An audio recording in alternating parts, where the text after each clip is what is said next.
সাবধান করে দিচ্ছি, আগুন নিয়ে খেলবেন না, বরদাস্ত করবে না বাংলাদেশের 18 কোটি মানুষ। আমরা দেখতে পাচ্ছি বড় দল দাবি করা একটি দল তারা ক্ষমতা যাওয়ার আগে আগে ক্ষমতা চলে আসার ভান করছে। আমরা দেখতে পাচ্ছি না, আমরা সাবধান করতে চাই এই নতুন বাংলাদেশে নির্বাচন ইঞ্জিনিয়ারিং করে পেছন থেকে ক্ষমতা দখল করা চলবে না। আপনারা যদি পেছন থেকে ক্ষমতা দখলের পরিকল্পনা করেন, ইলেকশন ইঞ্জিনিয়ারিংয়ের পরিকল্পনা করেন, আপনাদের পরিণতি বাংলাদেশে হাসিনার যে পরিণতি হয়েছিল তার চাইতে খারাপ পরিণতি হবে। বাংলাদেশের তরুণদেরকে আমি অনুরোধ করব, চাঁপাইনবাবগঞ্জের তরুণদেরকে অনুরোধ করব, আমাদেরকে সজাগ থাকতে হবে।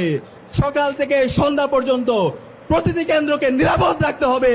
আমাদের মা বোনরা যেন নিরাপত্তার সাথে ভোট দিতে পারে সেই পরিবেশ নিশ্চিত করতে হবে। আমি আজকে দৃঢ়কণ্ঠে ঘোষণা করছি, চাঁপাইনবাবগঞ্জে 3টা আসন আছে, সেই 3টা আসনে ইনসাফের পক্ষের প্রার্থীরা বিজয়ী হবে ইনশাআল্লাহ। এখন আপনাদেরকে ঠিক করতে হবে কত বড় ব্যবধানে বিজয়ী হবে। আপনারা পারবেন বাংলাদেশের সবচেয়ে বড় ব্যবধানে চাঁপাইনবাবগঞ্জের 3টা আসন ইনসাফের প্রতীক দাঁড়িপাল্লার প্রার্থীরা বিজয় হবে। আপনারা কি পারবেন ইনশাআল্লাহ?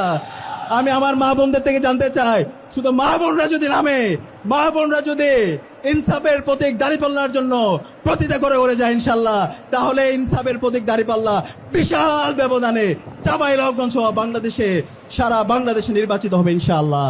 তারুণ্যের প্রথম ভোট, তারুণ্যের প্রথম ভোট, তারুণ্যের প্রথম ভোট।